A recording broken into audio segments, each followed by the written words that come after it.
오늘 이제 히브리서 11장 1절에서 3절 말씀을 제가 본문으로 택했습니다. 여기 보시면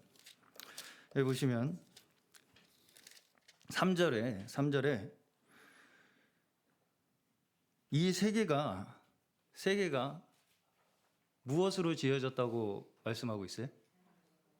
하나님의 말씀. 네. 그러면서 보이는 것이 나타난 것으로 되었다, 안 되었다? 안 되었다. 네. 보이는 것이 있잖아요. 이렇게 우리가 눈에 보이는 이런 것들이 이 나타난 것이 원인이 아니다 라는 것입니다. 그래서 우리가 교회에서 신앙에 대해서 우리가 생각을 할 때 교회에 오면, 자, 우리 이름이 또 까먹었네. 지우 한지우 학생.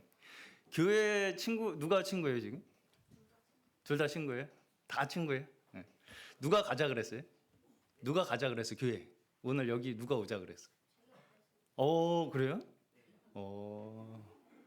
왜 오자 그랬어요? 소풍 가서 축구한다고. 네. 괜찮아요. 네. 아니 근데 그러면 제가 물어보고 싶은 거는 교회라고 생각하면 떠오르는 게 뭐예요? 은혜? 너무 고차원적인 대답이 나와가지고 제가 당황스럽네요. 자, 이제 우리가 교회에 처음 이제 와야 한다고 할 때 많은 분들이 나 아직 담배도 못 끊었고 아직 이제 어린 학생이니까 뭐 그런 이제 고민이 그렇게 많지는 않을 것 같습니다. 나 아직 담배도 못 끊었고 아직 술도 못 끊었고 아직 좀 이런 나쁜 습관들도 아직 남아 있는데 이거 다 해결하고 가야 되는 거 아닌가, 이런 이제 생각을 하게 된다는 것입니다. 교회에 우리가 가야 한다라고 생각을 할 때. 그러나 기독교는 그렇게 단순하게 어떤 우리에게 윤리 도덕을 가르치기 위한 이 말씀이 아니에요. 뭘 잘해야 한다, 잘못해야 한다, 이런 차원에서 뭔가를 가르치는 종교가 아니라 이 기독교는, 기독교에서 가장 처음부터 우리에게 말씀하시면서 시작하는 것이 뭐냐면 우리의 존재가 어디에서부터 시작했느냐, 여기에서부터 시작합니다. 우리의 존재가 어디에서부터 시작되었느냐. 자, 창세기 1장 1절이 뭐예요? 태초에 하나님 천지를 창조하신. 자, 만약에 이 성경이 우리에게 윤리 도덕을 가르치는 책이라면 창세기 1장부터 너 교회 오려면 담배 끊고 와라. 하나님이 태초에 너 담배 끊고서 교회 오라고 하셨느니라. 그렇게 말씀하시지 않죠. 뭘 잘해라 잘못해라를 먼저 말씀하시지 않죠. 먼저 하나님께서 성경을 통해서 우리에게 말씀하시고자 하는 것이 뭐냐면 우리의 존재가 어디에서부터 시작되었느냐에서부터 시작돼야 된다는 거예요. 무슨 얘기인지 알겠죠? 자, 그래서 우리가 살면서 여러 가지 이제 뭔가 내가 생각하기에도 엉뚱하고 잘못된 행동들을 하잖아요. 내가 생각한 대로 내가 그렇게 잘 살지만은 않죠. 공부 잘해요, 우리 지효 학생? 잘 못해요? 연어보다 잘해요, 못해요? 잘해. 연어보다. 그럼 됐어. 그럼 됐어. 연어가 발끈하네 또. 우리가 원하는 대로의 행동이 나오지 않는 것이 뭔가 그냥 잠깐의 실수. 그러니까 예를 들어서 감기가 걸렸어. 그러면 문제가 어디 있어요? 기침이 문제예요? 아니죠. 목에 염증이 있어서 기침이 나온 거죠. 그럼 목에 염증은 왜 있어요? 바이러스가 침투해서 있는 거잖아요. 말하자면 우리의 외적인 행동들은 기침과 같은 증상이에요. 그럼 그 증상의 근원의 원인이 있다는 거죠. 예. 그 원인이 뭐냐면 내가 내 존재를 어떻게 지금 내가 받아들이고 있느냐 때문에 나오는 증상들이라는 거예요. 다. 우리의 행동의 문제의 원인들이 다 내가 이 세상을 어떻게 받아들이고 있느냐, 나라는 존재를 내가 어떻게 받아들이고 있느냐에서부터 나오는 증상들이라는 것입니다. 내 행동들은 다. 네. 그렇기 때문에 우리 기독교 신앙 성경에서는 이 우리의 존재에 대한 규정을 먼저 하고 시작하는 거예요. 하나님께서 우리를 창조하셨다. 내가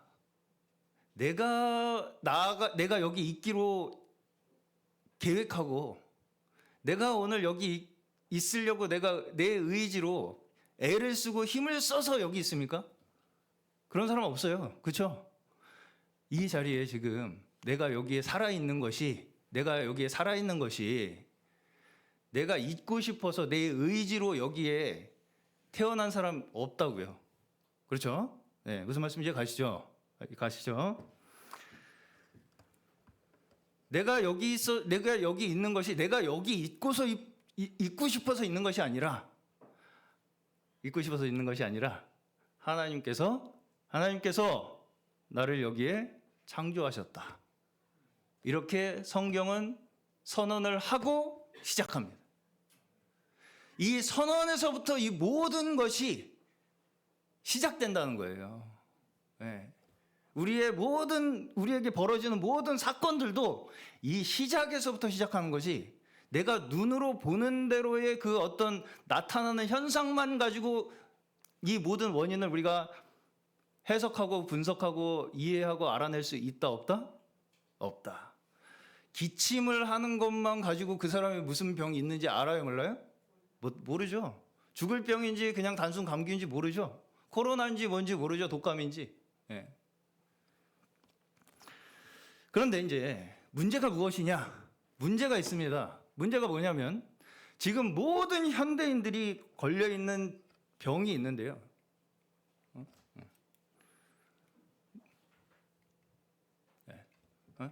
네.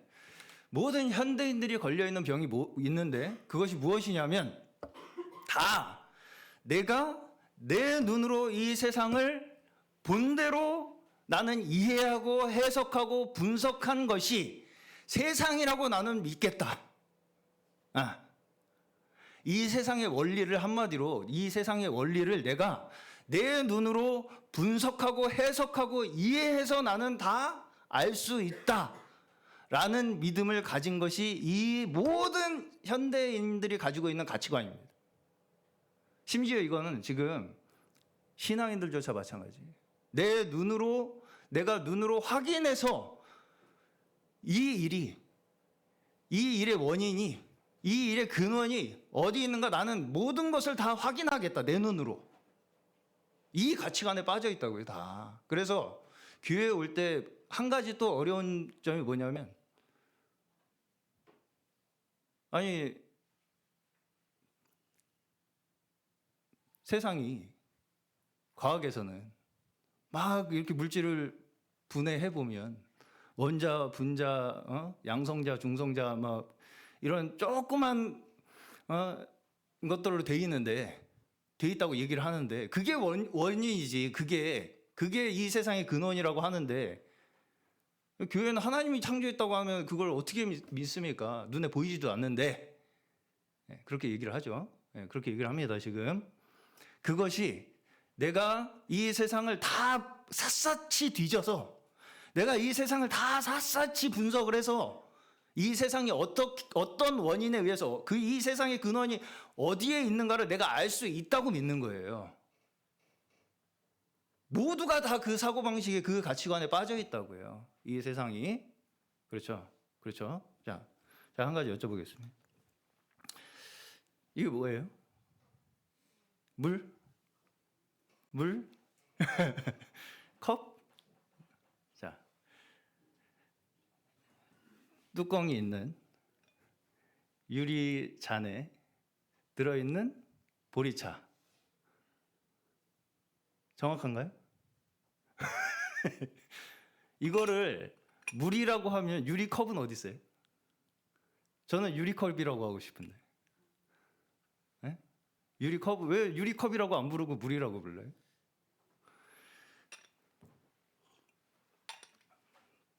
자, 우리가 세상을 이해할 때 우리의 이해가 정확해요? 정확하지 않아요? 이거 뭐예요, 이거? 뭐예요? 모르겠어, 이제 모르겠어. 뭔지 이제 아직 아예. 네. 우리는 물이라고 인식을 하죠. 물이라고 인식을 해요. 그게 정상이에요. 제가 비정상이라는 얘기를 하는 게 아닙니다. 그럼에도 불구하고 이 세상의 존재의 원래의 본질과 우리의 생각이 1대1로 일치합니까? 안 합니까? 안 하죠. 이거를 우리는 우리의 생각대로 해석해요. 무슨 말씀 이제 가시죠? 이걸 우리의 생각대로 우리는 해석한다고요. 어떤 생각대로 내가 이제까지 경험하고 봐온 만큼의 이해도에 따라 해석한다고요. 아마 우리 로아한테 물어보면 물이 아니라고 말할 수도 있어요. 그냥 유리라고 말할 수도 있고. 예. 그렇죠. 사람이 이제까지 경험한 바에 의해서 이걸 해석해낸다고요. 이거를 사람은 1대1로 매치되지 않죠. 사실과 우리의 생각이 1대1로 매치됩니까? 안 됩니까? 안 되죠. 안 되죠. 이해 가시죠? 네. 그러면 내가 이 세상을 분석해서 아무리 쪼개고 또 우주 저 멀리 날아가서 이 세상을 다 찾아보고 샅샅이 뒤져본다고 한들 내가 생각하는 이해의 수준에서 이 세상의 원래의 실제, 원래의 본질을 내가 모두 다 파악할 수 있겠습니까? 100%? 네. 그 자체가 우리 인간이 가지고 있는 한계예요. 이게 우리가 우리 눈으로 이 모든 것을 다 확인할 수 없다. 이것이 우리 인간이 가지고 있는 한계다. 이것을 성경에서 말씀하는 것입니다. 네. 그래서 오늘 여기 히브리서 11장 3절에 보이는 것은 나타난 것으로 말미암아 된 것이 아니다. 보이는 것이 이 물의 원인이 어디 있어요? 물 자체에 있어요? 물이 여기 있는 이유가 물이 그냥 여기 있으니까 물 자체에 그냥 그 자기가 있고 싶어서 있는 거예요? 물이? 아니죠. 네.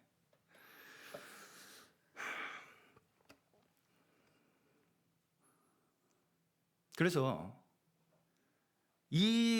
우리가 가지고 있는 한계가 있죠. 우리가 이 세상을 해석하고 이해하는 한계가 있어요. 이 한계와 실제 이 세상이 이루어져 있는 원리, 그걸 진실이라고 표현을 한다면 진실과의 차이가 있죠. 이 차이가 우리의 모든 인간들의 문제를 발생시킵니다. 결국은 좀 이해가 어려우시겠지만 그냥 들어두십시오. 제가 너무 감추려가지고 지금 말씀을 드리다 보니까 좀 많이 건너뛰는 부분이 있습니다. 이 간격이 우리의 모든 문제를 발생시켜요. 우리가 살아가는 데 있어서. 특히 뭐가 있겠어요? 한마디로 자, 한국말 하면 다 알아듣습니까? 서로 한국말로 대화한다고 해서 서로 다 알아들어요? 이 사람이 지금 외계어를 하는 건지 뭔 소리를 하는 건지 못 알아들 때 많습니다. 그렇죠? 부부간에 대화하실 때도 그렇죠? 네.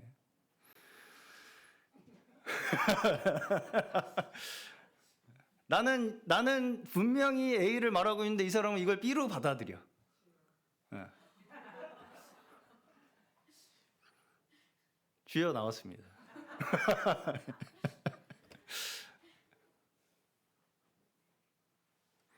한마디로 이 간격이 진짜 진실과 내가 이해하고 있는 세상과의 간격이 사람마다 다르겠죠.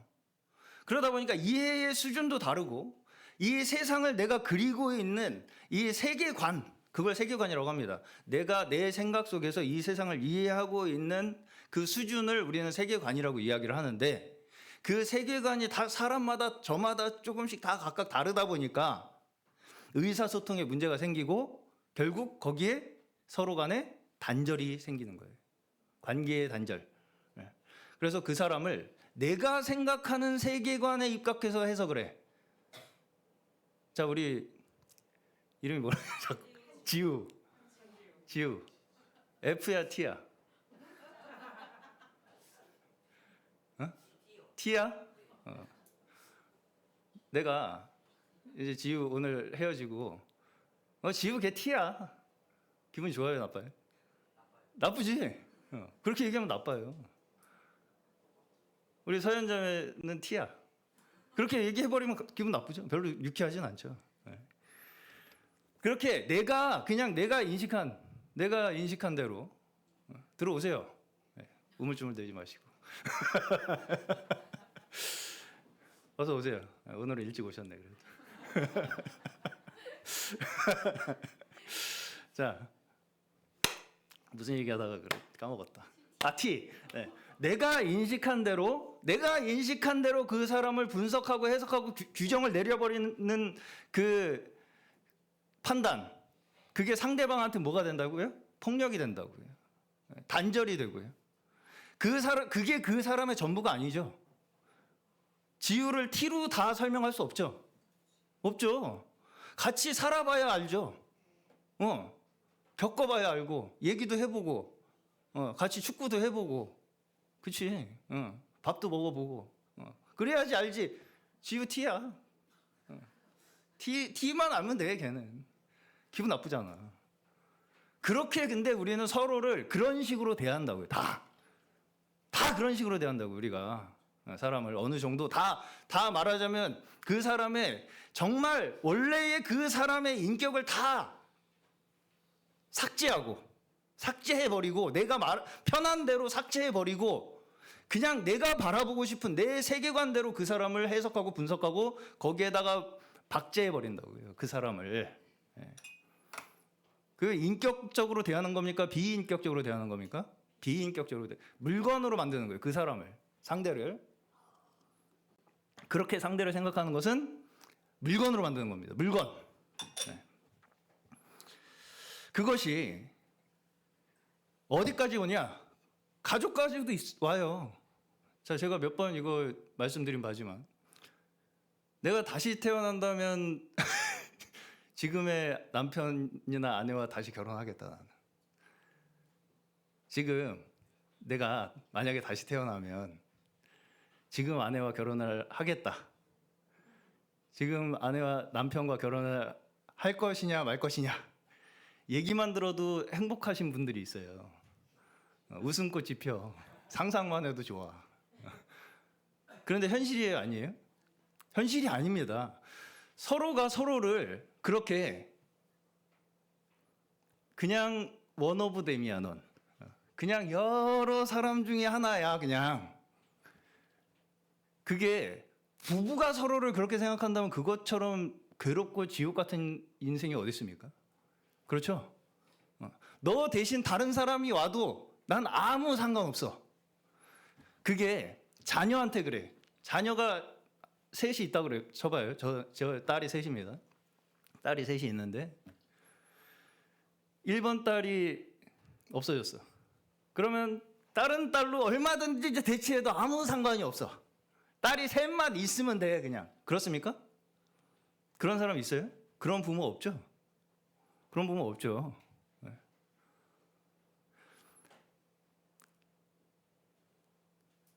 지우, 우리 연호가 지우를 볼 때 지우 아니어도 나는 친구 많아.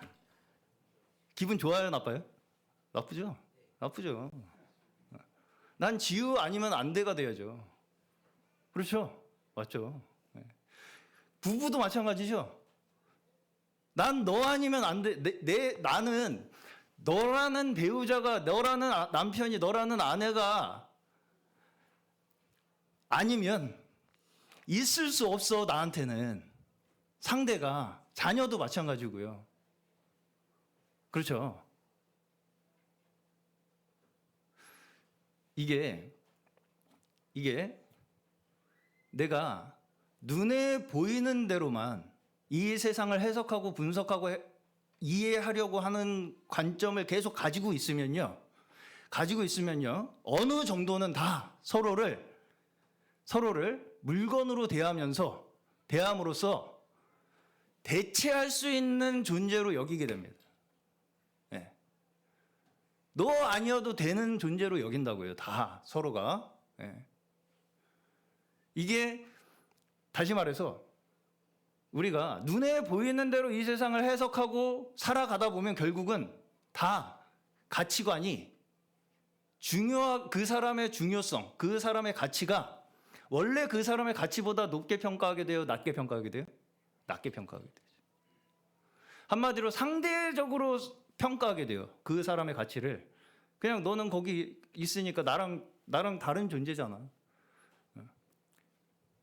내가 보는 대로의 너야. 그냥 너는 너는 거기 있으면 돼. 그냥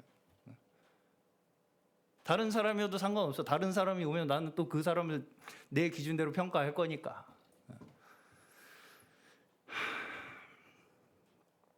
이것이 우리의 눈에 보이는 대로 이 세상을 해석하고 만들어낸 세계관이 우리에게 가져오는 저주입니다. 저주예요. 네. 저주입니다.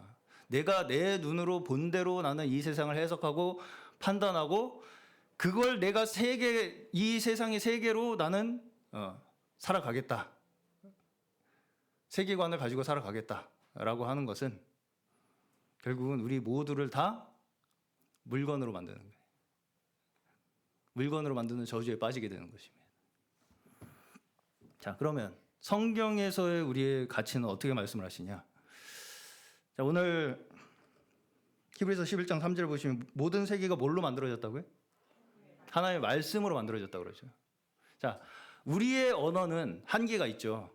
우리가 사용하는 언어는 우리의 언어를 통해서 그 상대방이, 그 대상이 정보가 삭제돼요.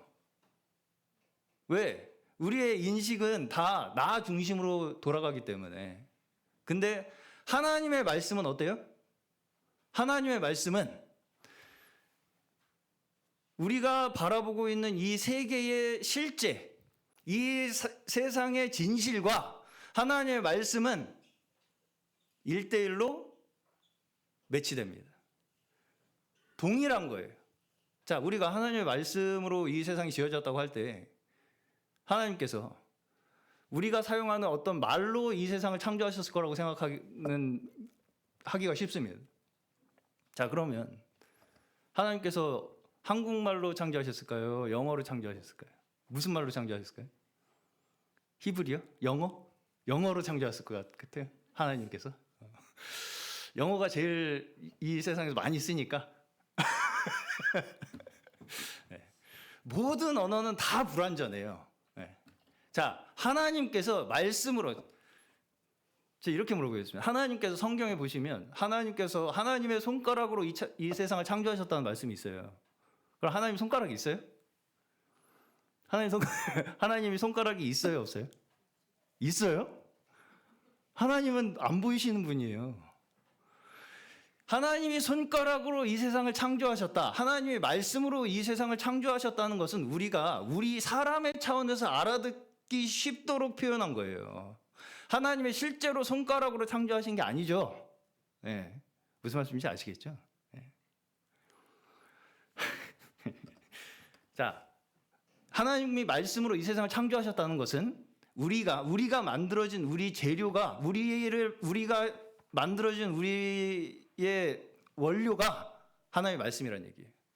다시 말해서 내가 하나님의 언어예요. 내 존재 자체가 하나님의 말씀이에요. 무슨 말씀인지 가십니까? 내가 언어라고, 하나님의 언어가 나라고요. 나라는 존재. 이 세상 만물, 이 존재 자체가 하나님의 말씀이라는 것입니다. 어떤 특정 언어로 이 세상이 창조된 게 아니고요. 네.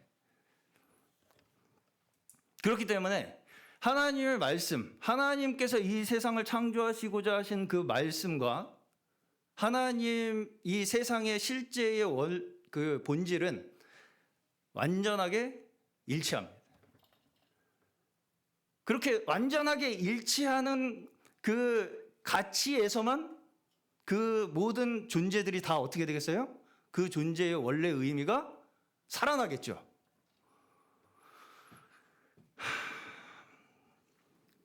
자, 우리는 근본적으로 무엇을 믿는 자들이냐면요.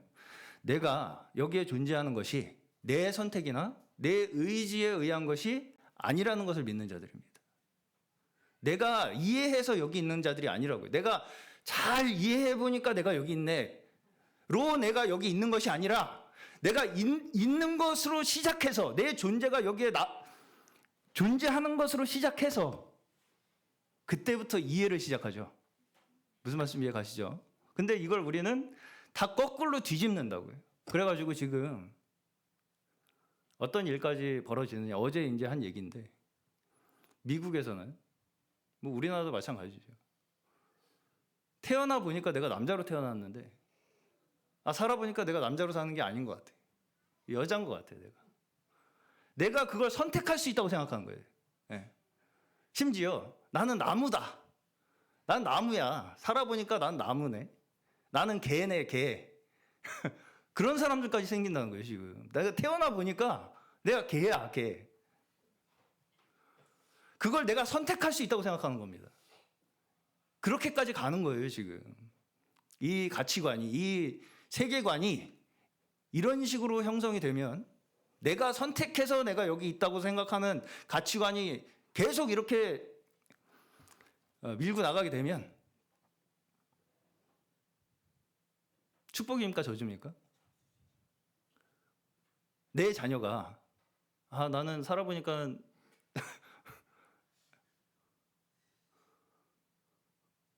그게 왜 문제냐면요. 남자하고 남자하고 결혼하면 애 나와요, 안 나와요? 여자하고 여자하고 결혼하면 애 나와요, 안 나와요? 나와요, 안 나와요? 안 나오죠. 안 나오죠. 근본적으로 존재의 원인, 존재하는 그 원리는 우리가 존재하는 원리는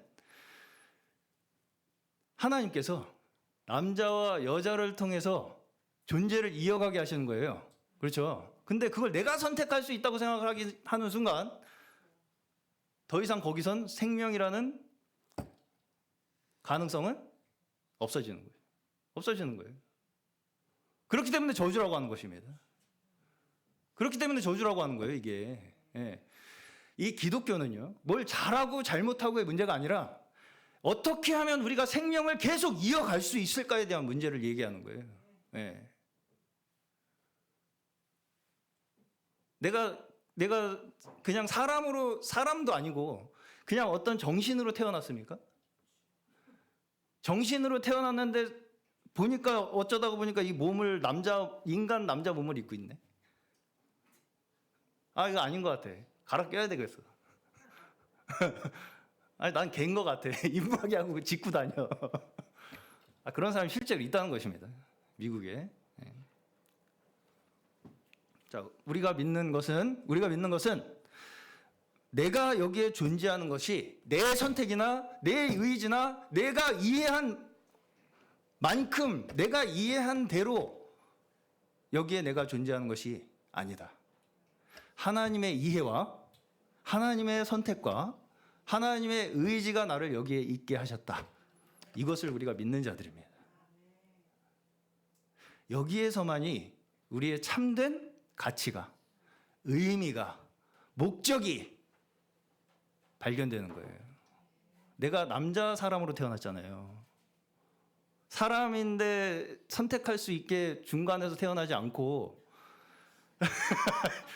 남자인 사람으로 태어났잖아요. 여자인 사람으로 태어나고요. 그 태어난 목적과 의미와 가치가 있다는 것입니다. 각자에게. 개도 마찬가지고 나무도 마찬가지고요. 왜 나무가 되고 싶어? 사람으로 태어났는데. 그렇죠? 네.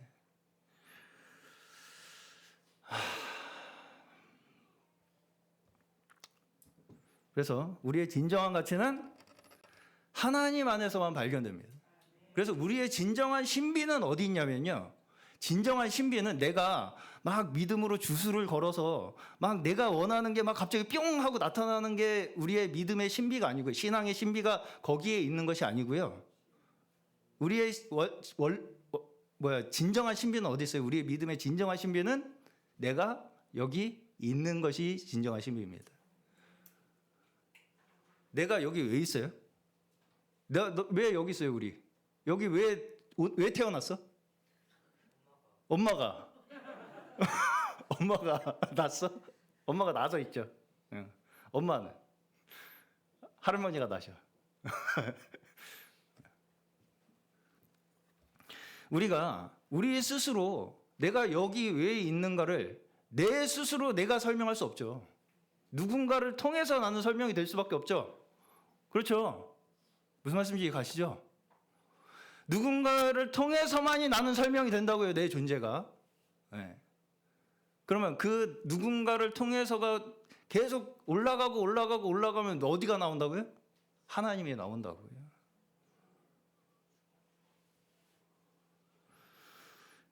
내가 내 의지로, 내 계획으로, 내 이해로 내가 여기에 있는 것이 아니라 하나님께서 나를 그 목적과 그 가치와 그 의미를 나에게 두시고 이 자리에 있게 하셨다.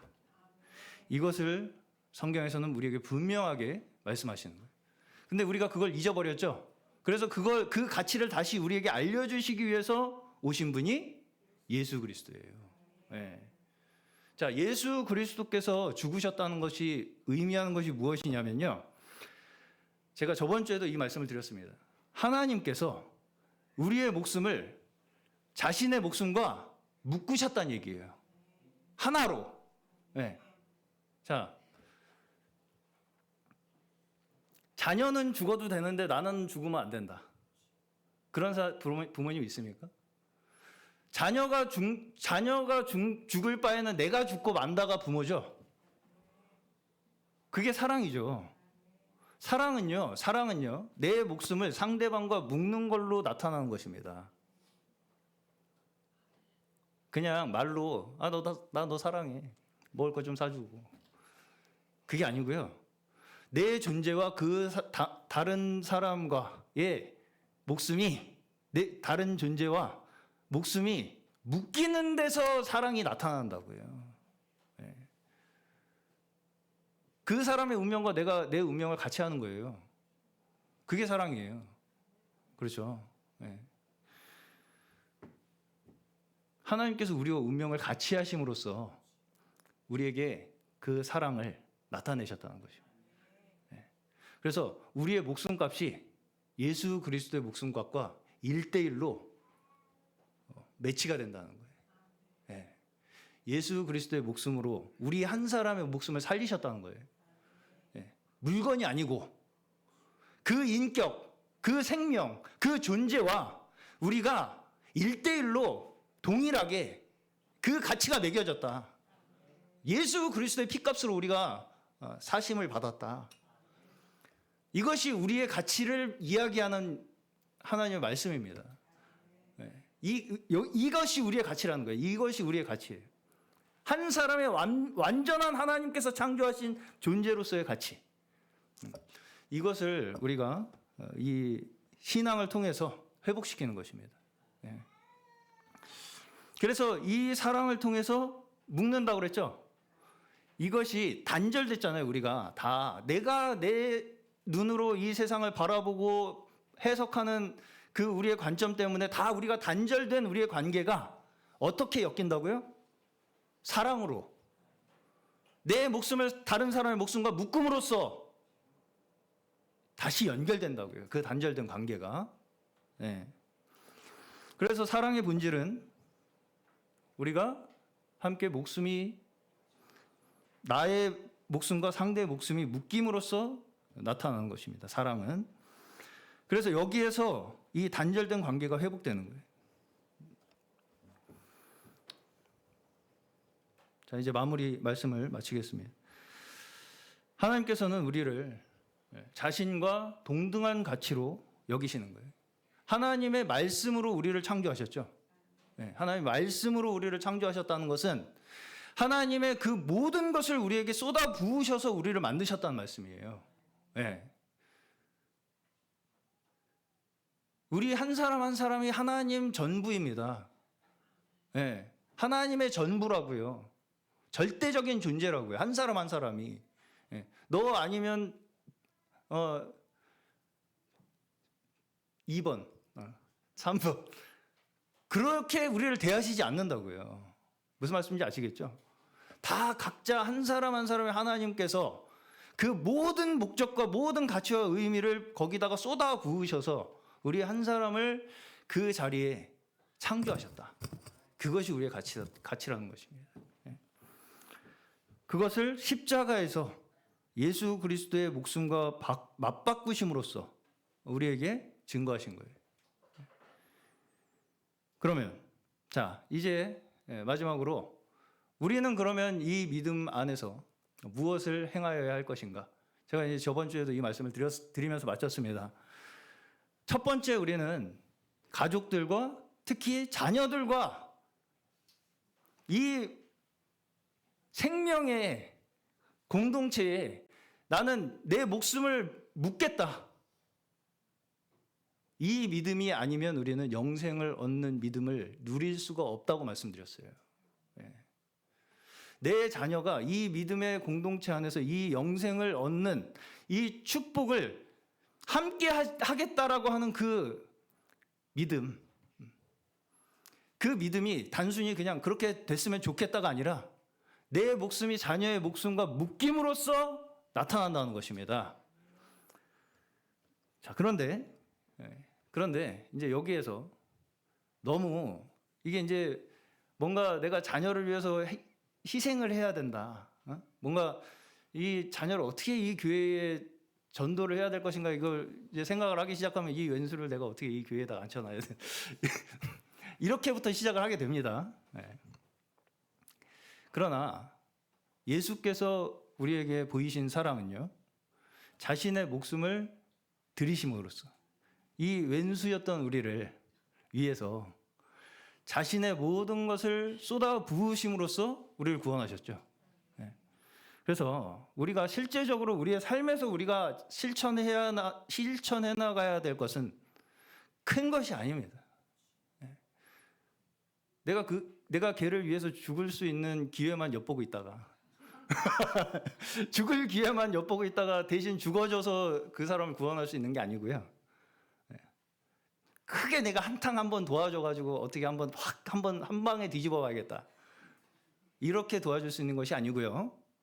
실제의 내 인생의 삶 속에서, 현실 속에서 내가 이제까지 하지 못했던 나의 사랑과 용서와 인내와 자비를 보여주는 것입니다. 이제까지 나는 이 꼬락서니를 내가 참고 두고 보지를 못했어.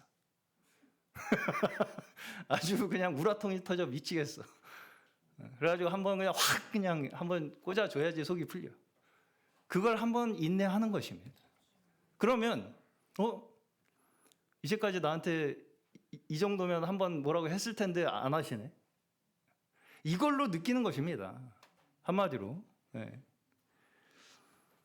내가 한마디 꼭 해줘야 할 상황에 웃어 넘길 수 있는 아량이 우리가 현실 속에서 살아나갈 수 있는 십자가의 삶이라는 것입니다. 그런 것들이 우리가 가지고 있는 세계관 있죠. 우리의 세계관 뭡니까?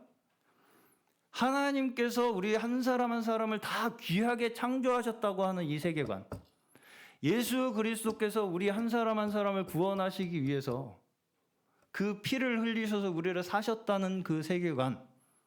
그 세계관에서 나오는 다 결과들이에요. 그렇죠. 그렇게 할 수밖에 없게 되는 거예요. 우리는 점점. 다른 사람을 위해서 참아주게 되고 다른 사람의 연약함을 내 연약함으로 감당하게 되고 품어주고 인내해주게 되는 그 예수 그리스도의 십자가의 구원의 원리를 우리는 가지고 그렇게 살아나갈 수밖에 없게 되는 그 길을 우리는 걸어가는 자들이다. 이것이 우리가 오늘 진정 우리의 존재의 가치를 발견함으로 말미암아 이루어져야 할 믿음의 삶인 줄로 믿습니다. 오늘 저희 모두가 이 가정의 달을 맞이해서 가장 우리에게 생명의 관계, 존재와 존재로서의 관계로 허락하신 관계는 가정입니다. 이 가정 안에서 우리가 먼저 하나님의 이 세계관, 하나님께서 우리를 얼마나 가치 있게 생각하시고 그렇게 여기시는가를 서로를 통해서 확인하심으로써 거기에서부터 시작되는 진정한 믿음의 기쁨이, 축복이 넘치시는 저희 모든 믿음의 가정들 되시기를 축원합니다.